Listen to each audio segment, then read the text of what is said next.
kasi malulungkot na mga balita katulad niyan ha. Etong administrasyon na to, inuusig na naman. Tinutulig sana naman yung mga kalaban niya. Ano ba naman yan? Si Manong Chavit. Pinakakasuhan ng plunder. Sasabihin nyo pang ibang abogado. Alam naman natin yung style na yan eh. Ang tawag dyan is SMB. Hindi San Miguel Beer ha. Style mo bulok. Yan. Puro kabulukan eh. At saka, alam mo, Ma'am Jubes. Ay, by the way, speaking of column, Tuesday ngayon, yung column ko sa Daily Tribune ay every Tuesday. Ang pangalan ay Canned Thoughts. Teka muna. Hindi, totoo, walang biro. Canned Thoughts. Sa Daily Tribune. Inilatang pag-iisip. Yan. Di ba? Canned Thoughts. Kaya lang, pag nagsalita niyan, medyo nabulo ng konti pangit ang dapat. Dapat may magandang intonation. Parang si Ben Tulfo. Canned Thoughts. Canned Thoughts. Di ba ganyan magsalita si Ben Tulfo? Grabe ka, Tony. Anyway. Ay, tayo muna. Huwag munang sirain yung araw mo kasi alam naman natin na alam mo lahat ng masasama, nagbabago yan. Hindi magbabago. You know why? Habang nagkakaedad daw ang tao, nagbabago ugali. Ganun pala yun. Hindi. Merong sinasabing tumatanda ng paurong. Grabe ka talaga. Katulad dito ito ayoko sanang sabihin sa ating mga kasamahan na I told you so, pero I told you so. Diba sinasabi ni Remulla noon, pagka siya daw ay napunta sa ombudsman, siya daw ay hindi niya i-weaponize, good boy na daw siya. Diba natatandaan mo yung sinabi natin, ang daming natuwa ron. Sabi ko, imposible namang si Saul ay maging Pablo bigla dahil lang napunta sa ombudsman. Ayan. Anong unang-unang ginawa nung umupo? Pilit na pilit. Ang tinira agad si Sara Duterte. Hindi ko sinasabing huwag niyong tirahin si Sara Duterte kung may kasalanan. Pero ano ba ang priority niyo? Yung tao na na-impeach na naimbestigahan na, meron nang kaso dyan yung flood control na trilyon. Ano bang mas priority ron? Yung Pharmally, bubuksan na daw ulit. Meron nang kaso sa'yo.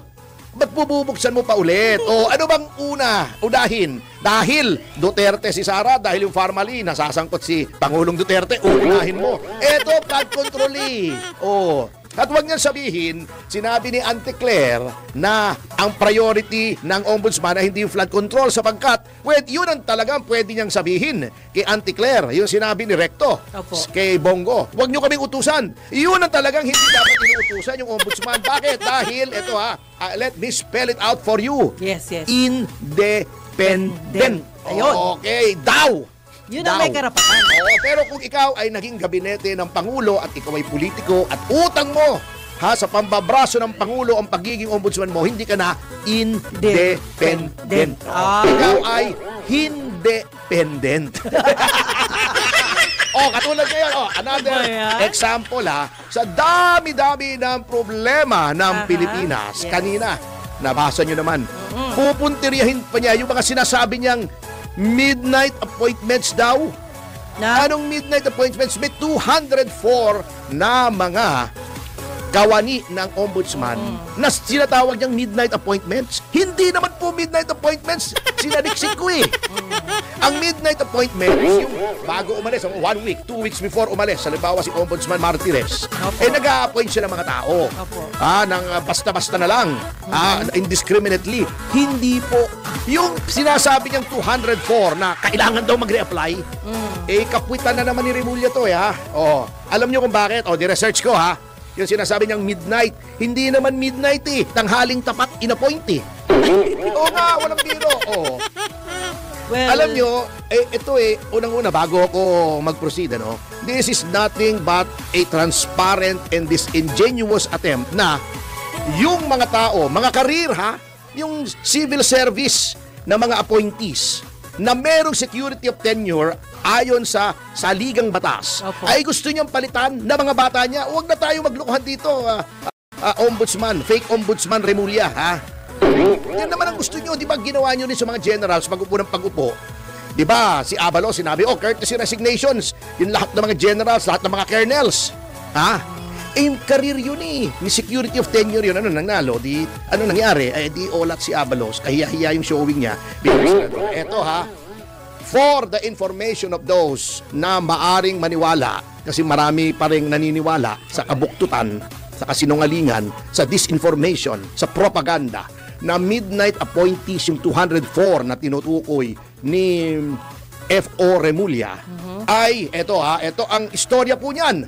Pakinggan po natin at i-fact check nyo ako. Pumunta kayo sa civil service, pumunta kayo sa DBM, pumunta kayo sa lahat ng gusto nyo. You can even go to hell if you want, pero wag naman, mainit doon eh. Wow. Oo. Hindi uubrang air conditioning. Yang sinasabi niyang 204 na midnight appointees, hindi naman pala in-appoint yan. Yung malapit nang umalis, si Ombudsman Martires. Yan okay. Yan pong 204 na yan ay ni-request ng mga deputy ombudsmen. Opo.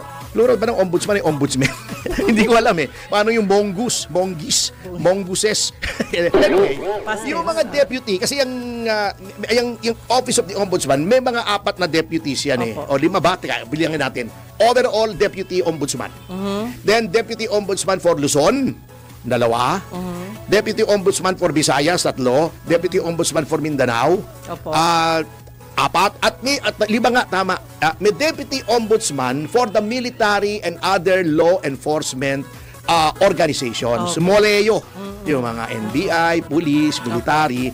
Diyan, kanya-kanya. Kasi hindi naman kung ibibigay mo lahat sa ombudsman, kung sino mang sitting ombudsman doon, masisira ang ulo noon. Oo, sa dami. So, ano yan? Kanya-kanyang papel, kumbaga. Kanya-kanyang departamento. Kasi nyo, ito, yun ang laging sinasabi ko. Ako very consistent dito kahit i-google nyo. Noong inakusa ng isang abogado, yung Office of the Ombudsman na may parking fee noon, sabi ko, in general, walang parking fee yan. Kaya nagtatagal.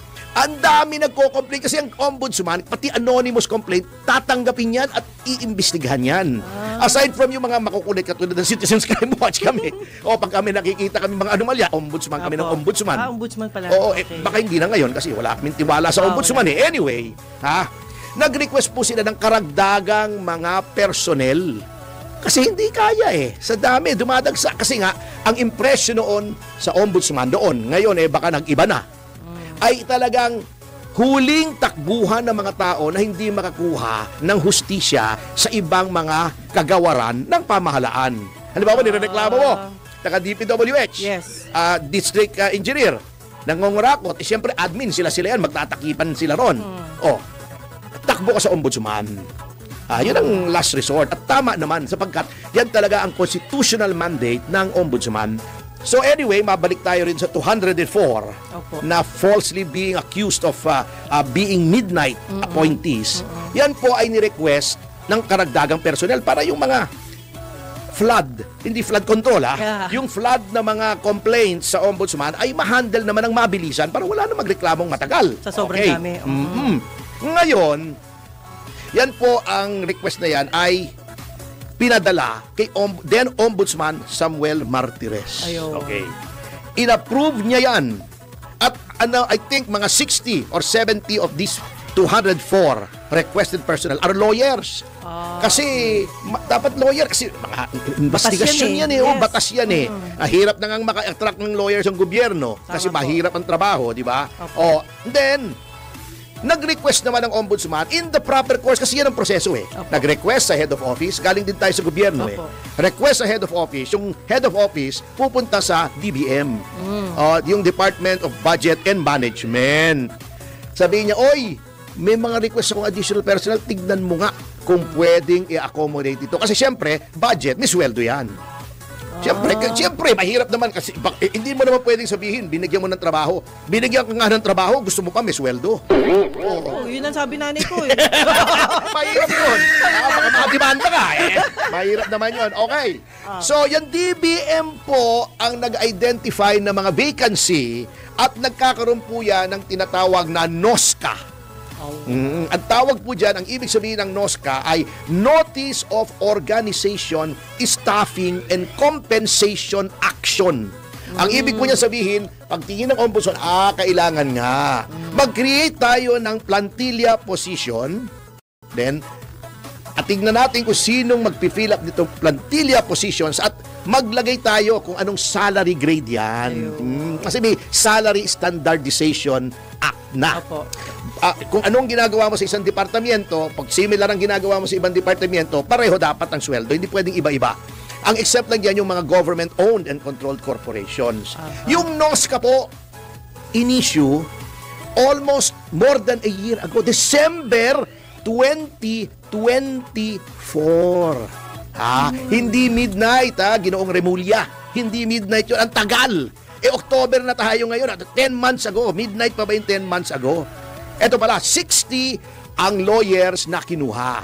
So, kung 60, kung 200, mga 144 ang hindi lawyer, pero mga essential personnel ito. Sabagkat talagang nagre-reklamo na po ang marami na. Mabagal sa ombudsman, not for anything else, but because undermanned ang ombudsman. National office yan, lahat ng reklamo sa ombudsman, buong bansa pagkatapos konti ang tao. Yan. Bago, ito ay sa dahilan na rin na yung fact-finding investigation office, may mga FIO, at saka yung preliminary investigation office ay pinagsanib na. Bakit? Para mas efficient. Ayun. Kasi dati iba yung fact-finding, then i-endorse pa nila sa preliminary investigation, i-evaluate na naman ulit, nagkakaroon ng delay. O di ba gusto natin mabilis ang serbisyo publiko, lalong-lalo na kung graft. Oo, hindi pwedeng babagal-bagal ka dyan. So ito, pag fact-finding, yun na rin ang mag-preliminary investigation, pamilyar na sila sa resulta ng investigasyon. Madali na makadetermine kung may probable cause or wala. Kasi ang ombudsman po ang nagsisilbing parang piskalya o prosecution office pagdating sa mga public officials. At ang hukuman yan, kung nandoon sa jurisdiction, kasi hindi naman lahat ng public officials nasa jurisdiction ng Sandigan Bayan, may salary grade yan. At meron ding amount involved, pero hindi na natin tatalakayin yan at magiging komplikado. Okay. Sandigan Bayan ang hukuman, OMB or ombudsman, ang piskal. Okay, para madaling maintindihan. Okay. Yung mga inilagay dyan, in-appoint na mga empleyado ng ombudsman, dumaan po yan sa proseso, nag-apply, in-interview, meron pa yung psychological exam yan Yes. Meron pang mga clearance yan, NBI, police clearance yan, At in-evaluate po yan kung sinong karapat dapat at saka po lamang yan in-appoint. Ginawang empleyado ng gobyerno. At yan pong mga appointments na yan sa gobyerno, dahil yan ay in accordance with the process, yun nga application, 3 nominee, pagpipilian yan, background investigation, psychological exam, baka may siraulong makapasok sa ombudsman. Problema, may nakapasok na nga siraulo pero hindi ko nasasabihin kung sino, mahirap na. Anyway, iyan ay protektado po under Civil Service Rules. Anong nasa Civil Service Act? Kapag ikaw ay naging kawani ng gobyerno na regular plantilla, may security of tenure ka. Anong ibig sabihin ng security of tenure? Hindi ka pwedeng tanggalin unless may cause, may dahilan, may kasalanan ka, may nilabag kang batas, yung code of conduct for public officials o any penal law, pumatay ka, nangaliwa ka, yung mga ganon. Tumakbo ka ng hubad sa EDSA, yung mga ganon. Hindi ka pwedeng tanggalin. So, anong pinagsasabi? Ayan na. Nitong si Ginoong Remulla, na mag-reapply ka, nag-apply na yan May kasalanan ba para i-re-evaluate mo ang kanyang continued employment? Walay naman Yan ba yung opisina dati ni Justice Garchitorena? Yun, ombudsman. Okay. Si Justice, yung unang-unang ombudsman, di ba? Bakit lagi ko nakakalimutan yung unang-unang ombudsman? Kasi matagal na yun Anyway, kanina, naalala ko na yan yung kay ito yan dati sa Conchita Carpio Morales. Diba? Yan. Sa may Agham yata, Agham Road. Ngayon yata, Miriam Defensor Santiago Road na. Ipinalitan na. So yun, ang istorya po dyan, Ginoong Remulla, huwag niyong i-twist ang facts. I-fact check niyo ako kung sino man ang nakikinig dito, kay kontra sa akin o kampi sa akin. I-fact check niyo ako. Do not take my word for it. I-research niyo. Katulad ng ginawa kong research. Pagka nagsisinungaling ako rito, puntahan niyo ako rito, kutusan niyo ako. Hindi ako magagalit. Kasi tama po ito Yan po ang sinasabi ko dito sa administrasyon na ito.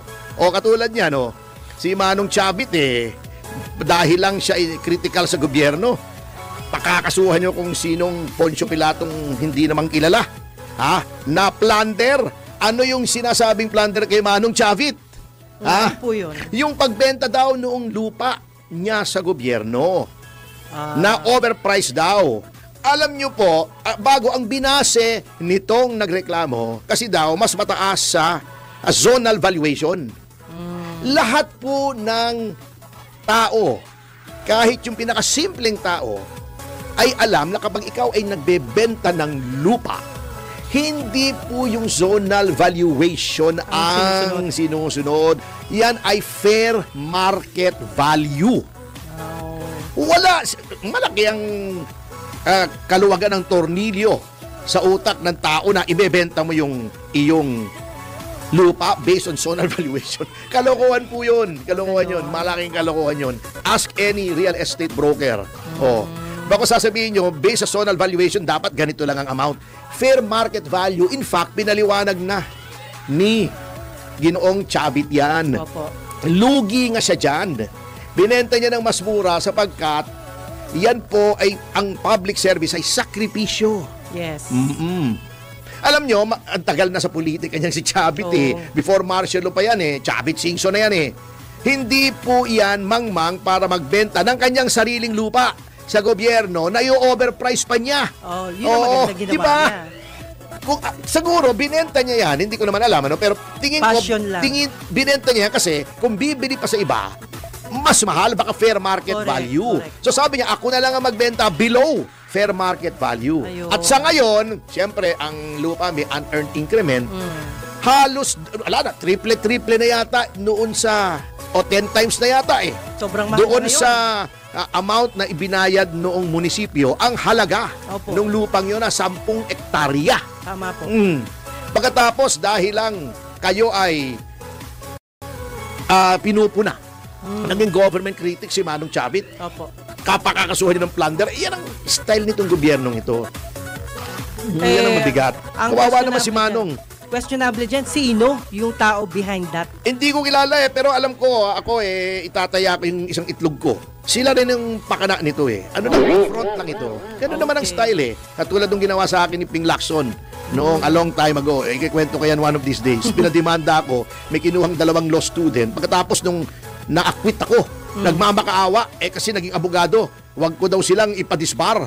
Kasi yung isa pumasa sa bar. Sabi ko, hindi ko gagawin yon. Alam ko naman hindi naman kayo yan. Ang malaking implikasyon nito, Jade, sa ekonomiya sapagkat sa ngayon, ang ating gobyerno, ang ating pamahalaan ay nasa deficit spending. In other words, na Pebrero pa lamang, Marso pa lamang, gumagastos na ang gobyerno ng walang pera. Ang nangyayari, utang tayo ng utang, at ngayon, yung mga dayuhang bansa, ayaw na magpautang, ayaw na mag-invest. So makatuwid, in the next few weeks or months, magkakaroon ng impact ito sa presyo ng bilihin, sa recession, sa inflation. Sabi ko nga sa mga nagdaang mga linggo, ang magkakapagpabagsak, kung babagsak man, kung hindi pa nakabagsak, ang Administrasyong Marcos ay ang kabuhayan ng bansa. When people can no longer afford to buy the basic needs, na hindi na makayanan. Kung ang bigas ay nasa 75 to 80 pesos per kilo na, kung ang sardinas ay mula 21 ay magiging 100 na ang isang maliit na sardinas. Itong bagay na ito ay hindi imposibleng mangyari sapagkat ngayon pa lamang sinasabi na ng mga ng Amerika, ng ibang bansa that corruption is the biggest issue against the Philippines. Meron pang nagpapautang, Asian Development Bank, etc. Pero ang tingnan natin dyan, sige, pinautang tayo at what cost? Magkano naman ang ang mga kondisyones? Kasi very high risk ang Philippines ngayon, Jay. Sir Jay, sa personal mong pananaw, at least ba kasi sinasabi ng ombudsman o ng bagong ombudsman, at least may 200 daw na mga possible na makakasuhan o maaaresto. Mauli dahil nga po dito sa manumalyang flood control projects. Sa ganito bang mga pahayag o sa ganito bang development na narinig at nakikita po ninyo, at least ba naiibsan po ang inyong pangamba, ang stress level po ninyo patungkol po dito sa korupsyon? Alam mo, ayaw ko lang ma-stress kasi ganito, tingnan natin, mas madali kasi kwentahin yan kapag ka figures ang nilagay natin, Jade. Number one, kung di ako nagkakamali ngayon ang ika-80 araw simula nang pumutok itong mga investigasyon daw, no? Sa infrastructure, no? Hindi lang blood control, kasama na dyan, farm to market, yung mga eskwelahan. Okay. Ano ang nangyari over the last 80 days? Number one, ang malinaw, ang nakikita nilang ninakaw sa kabangyaman ng bansa ay 1.7 trillion pesos. Yun ang nawala, yun ang naibulsa, yun ang naglaho. Yun ang kinulimbat, yun ang pinandambong, no? So malinaw yun, number one. Number two, ang sinasabi nila, 421 ang identified na ghost projects. Sa flood control pa lang ito hindi pa natin pinag-uusapan yung na-discover kahapon sa budget hearing ng Senado na out of let's say 1,700 classrooms, naitayo lang pala with only 2.5 months or less going before the end of 2025 ay 22 lang na classroom ang naitayo, no? Talagang grabe. Tapos, meron na bang nasampahan ng kaso na politiko? Wala, di ba? May na-identify na ba doon sa 67 na congressman na sinasabing contractor? Wala, no? Okay, nakasuhan na ba si Saldico na sinasabi nila noon na mastermind? Wala. Na-cancel na ba passport niya? Wala. Di ba? Nasundo na ba siya mula sa Four Seasons Hotel sa Madrid? Wala. No? Nasiyasat na ba siya sa bahay niya sa France? Wala. Anong tawag nito? Sinasabi, lumabas yung pangalan, Mastermind Ega, kasama ni Saldico. Former Speaker Romualdez. Di ba? Inimbestihan, pumunta. Tapos, madami daw siyang dalang dokumento. Wala naman sinasabi, ano yung mga dokumentong yon? Wala. Di ba? O tapos ngayon, dapat mag-attend siya ngayon. Sabi niya, hindi siya pwede dahil meron daw medical procedure. Anong medical procedure? Wala sinasabi. So wala na naman. Sa puso ba yan? Sa utak ba yan? Ano ba yung gagawin sa kanyang, ano ba opera? Sa bayag ba yan? Hindi natin alam. No? Okay. Tapos, ang sabi, naglabas ng statement si Mr. Ko, yung dating appropriations chair. Nagsabi niya, hindi ko naman kayang gawin mag-isa yan, which is true. No? Kailangan niya dyan, the approval of his peers. Yung mga kasama niyang mababatas. At sinasabi nga na yung 246 na pumirma daw sa impeachment ni Vice President Sara, ang pinamigay na pera doon galing din dito sa flood control scandal, no? So wala pa rin nangyayari doon. Wala pa rin nakakasuhan na taga DPWH, puro lang press release na tinanggal. But remember, these are career executive officers. And under our law sa civil service, you cannot just remove them. Pwede mag-appeal pa yan, pwede makabalik pa yan. Okay? Sabi ni Ombudsman, ang daming kakasuhan, puro press release. Pero walang nakakasuhan. Not even a single contractor, wala, kahit runner lang, kahit na yung tiga-abot lang ng kape doon sa public works, wala. Not Bunuan, not, what's her name, Cabral, sino-sino pa yung mga Tarpulano na in-identified na sangkot dito sa kasong ito. Kaya ang suma total, iisipin mo, wala talaga. Lahat ito sarsuela. Di ba? So, antayin pa ng taong bayan, Sir Jay, na arestuhin pa o dumating ito si Zaldico para may mapanagot na. Dahil sabi nga, missing link itong si Zaldico na tumatanggi naman na dawit siya dito sa mga issue ng korupsyon. Hindi missing link. One of the links. But secondly, not a missing link because there are other links. You're talking here of 246 congressmen. 67 are said to be contractors. O malinaw naman, sino-sino ba yan? You're talking of J.J. Suarez. Ngayon, may bagong kasong isinampan na naman na plunder against him in the ombudsman. Si Zia Alonto, Jong. Malinaw naman yung MMA construction nila. Si Dong Gonzales ng Pampanga. Yung kanyang pamilya, yung nag-contractor nung sa Arayat na bumigay na dam. Marami dyan eh. Yung babakla-bakla na Balbasarado tiga La Union. Si Paulo Ortega. Nakita naman, si Sandro Marcos. Nakita, ang dami, with matching pictures, may resibo, ika nga, ng mga hindi natapos o mga ghost projects sa Ilocos Norte. In other words, ano pa bang hinahanap ninyo? Unless nakapiring kayo, ang gusto niyo lang makita, yung confidential, pinipilit niyo yung confidential fund ni Vice President na matagal na sarado, sabi ng COA. Pero Sir Jay, di ba, given all the facts at mga naranasan din natin sa mga nakaraan, kapag kaalyado ng mga Duterte, ang bilis po ang papakulong. Given all the facts doon sa mga Senate hearings na narinig na po natin sa mga investigasyon na ginagawa patungkol nga po dito sa mga anomalyang flood control projects, dapat may makulong na, may mapanagot na. Oo.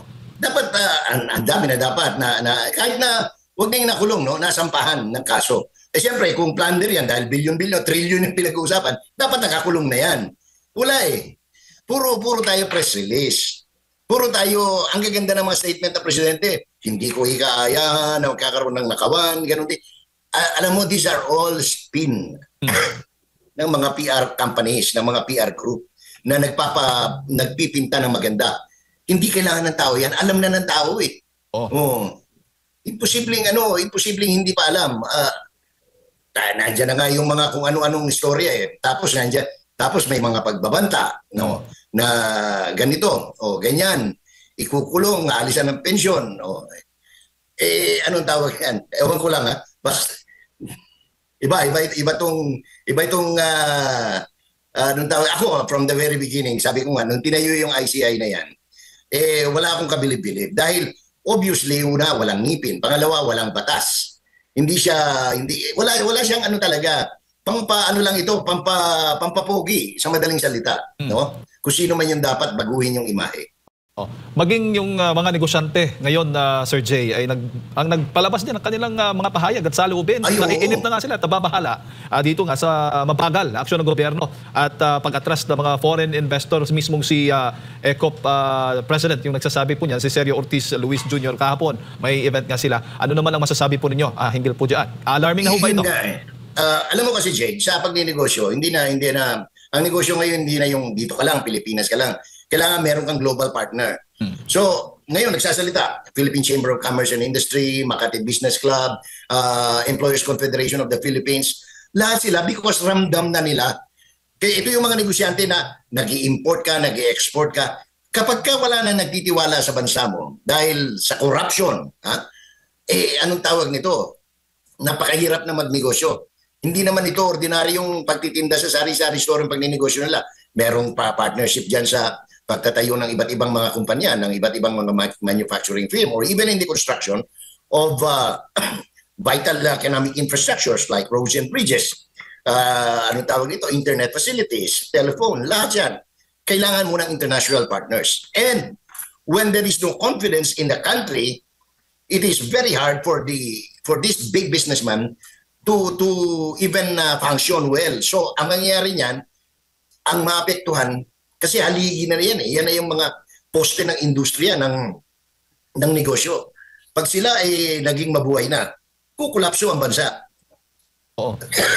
At kaugnay pa rin po dito sa pagtugon sa issue ng korupsyon, Sir Jay. May ilang mga mambabatas na, senador, hindi ko alam kung may mga kongresista bang nagpapalabas ng kanilang statement of assets, liabilities and net worth. Ito bang pagpapalabas, pagsasapubliko ng SALN ay para po sa inyo, ang dating po ba sa inyo ay parang ito ay patunay na ito ay hindi dawit sa korupsyon, ito, safe ito, kumbaga, matatawag mo. Band-aid solution, band-aid lang yan. Anong pagpapatunay?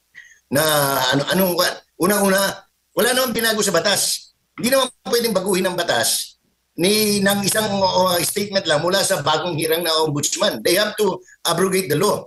The law says, bago ka makakuha niyan, kinakailangan, ang tawag niyan, magre-request ka, dami mong requisition, meron na silang nagkusa. Puro pasikat eh. Bukas ako na ang aking SALN ay ilabas sa publiko. Binuksan ba niya? Hindi eh. Puro kwento eh. Walang kwenta. Pag sinabi siya ng binubuksan ko, eto, ibubulat-lat mo, patawag ka ng press conference, eto yung aking SALN. Yung 14 na kotse ko diyan, noon pa yan, bulok na yan ngayon. May mga explanation ka, wala eh. Puro I am open. Di ba? Mga, ano sabi ni Tiberos, bukas ako, ano sabi ni ganito, ni Tarpulano, ni Congressman ganyan, bukas kami. May binubuksan ba sila? Wala naman eh. Puro kwento eh. Di ba? Opo. At dahil pa rin sa kabila ng mga aligasyon nga ng korupsyon sa mga proyekto ng infrastruktura, Sir Jay, particularly na sa mga flood control program, may mga panukala din, di ba? May mga nagsasabi dapat buwagin na itong tanggapan nga ng DPWH. Pero ang Malacanang, may sagot po dyan, may tugon at hindi po kailangan daw buwagin itong DPWH. Ano naman po yung reaksyon po ninyo dito sa naging pahayag ng Malacanang? Totoo yan. Ako ay, anong tawag nito, maghinay-hinay. Kasi ang daming ginagawa naman na matino. Hindi porke naging tarantado at talagang mga gago na yung nasa National Capital Region, lahat na lang. Hindi. Meron namang mga matitino pa. So, ang kinakailangan dyan, ayusin, streamline, tanggalin yung mga dapat tanggalin, di ba? Ikulong yung mga dapat ikulong. Hindi solusyon yung pagbuwag. Because pag tinignan mo naman ang purpose niyan, maayos naman, no? Ang problema lang yung mga taong nagpapatupad at yung mga na anong tawag nito, like for example, maayos yung district engineer dito, yung congressman naman ay corrupt. Sasabihin niya, ayaw mo dyan, aalisin kita. Wala eh. So dapat talaga holistic yung approach. Number one, alisin mo lahat ng pondo, walang pakialam, hindi pwedeng makialam ang sino mang politiko. Period. Let the professionals do their work. Titino eh, wala naman eh. Bakit yung mga flood control projects dito sa iba't ibang bahagi ng Mindanao maayos naman, Davao, Bukidnon, etc. Zamboanga. Wala sa ano eh. Nasa ano yan, pag nakialam ang politiko, disgrasya nga rin talaga, no?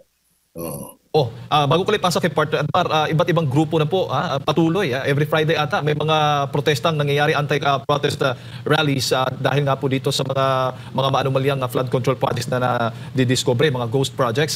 Sir Jay, sa ibang palagay, ito'y may saysay pa at tumatalab pa. Nakikinig ba para sa iyo ang Pangulong Bongbong Marcos sa hinaing na ito? Panawagan na ito ng taong bayan at dapat bang ipagpatuloy po ito ng ating mga kababayan, Sir Jay? Dapat sustain yan, no? Kasi once na hindi mo sinustain yan, makakalimutan yan, dadaanin na lang sa limot. Sige, tuloy na naman. Tandaan mo yung pagpasa ng mababang kapulungan, gaano kakapal ang mukha ng mga ilang congressman. Hindi lang ilan, marami sila. Sabi nila, magbabago na, di ba? Grabe na ngayon, magmamarcha, yung marami ng investigasyon. Pero tingnan mo ang kapal ng mukha ng mga congressman. Nagpasa na naman sila ng lump sum. Doon sa unprogrammed appropriations. Alam naman natin, yan ang pinagkukunan ng lahat nitong kabalbalang nangyayari ngayon. So, in other words, walang nagbago. Palitan mo man si Saldico kay Kimbo, si Kimbo palitan mo kay Swansing. Same banana. This politician never, wala silang pakialam sa sinasabi ng tao. That's why, dapat mas malakas pa ang labas ng tao. Pero sabi ko nga, yan, magsasabay yan. Itong nangyayari ngayon, yung issue ng economy as against pati yung people na lumalabas sa kalye, hindi pwedeng sabihin na hindi nakikinig. Presidente, si Marcos, hindi nakikinig. Hindi ako naniniwala hindi siya nakikinig. Ang pakiramdam ko nga, nanginginig na yan. Kasi hindi na nila alam kung anong gagawin nila, anong klaseng pagtatakip eh. When they are that rattled, that means to say, alam nila that the end is near. Because they're not doing anything to solve the problem.